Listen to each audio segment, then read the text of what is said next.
Hello friend, আজকে আমি আপনাদের সঙ্গে শেয়ার করব ফিশ কারি রেসিপি। তো খুব সহজ এবং সিম্পলভাবে রেসিপিটা আমি শেয়ার করেছি। ভালো লাগলে লাইক, কমেন্ট, শেয়ার এবং সাবস্ক্রাইব করতে ভুলবেন না। তো আমি রেসিপিটা শুরু করছি। এখানে আমি আমেরিকান মাছ নিয়েছি, সেটাকে ভালোভাবে ধুয়ে ওয়াশ করে এবং ফ্রাই করে নিয়েছি, সেটা আমি স্কিপ করেছি। তো আমি শুধু কারি বানানো দেখাবো।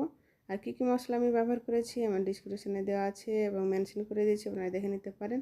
তো এখানে আমি সরিষার তেল দিলাম এবং কিছু শুকনো মশলা। তারপরে আমি এখানে টমেটো, আদা, রসুন, কাঁচা লঙ্কা এবং পেঁয়াজ পেস্ট করে এটাকে দিয়ে দিলাম। তারপরে এটাকে একটু ভেজে নেব। তারপরে আমি এখানে শুকনো মশলা দিলাম, যেমন হলুদ গুঁড়ো, জিরা গুঁড়ো, ধনিয়া গুঁড়ো এবং গরম মশলা পাউডার এবং রেড চিলি পাউডার। তারপরে কষিয়ে নেব। আর লবণ দিয়ে দিলাম, 5 মিনিট মতো কষিয়ে নেব। তারপরে দিলাম, তেলটা যখন ছেড়ে যাবে মানে উঠে আসবে এবং মশলাটা কষানো হয়ে যাবে, তখন পানি অ্যাড করে দেবো পর্যাপ্ত পরিমাণে।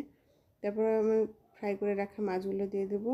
তারপরে এটাকে আমি 5 মিনিট মতো মিডিয়াম ফ্লেমে এটাকে আমি ফুটিয়ে নেব। আর আমি দিয়ে দিলাম একটা টমেটো স্লাইস আর কাঁচা লঙ্কা আর ধনেপাতা।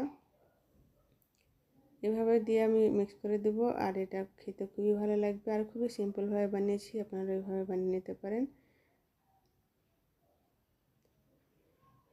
তারপরে এভাবে আমি একবার উল্টে দেবো। Thanks for watching.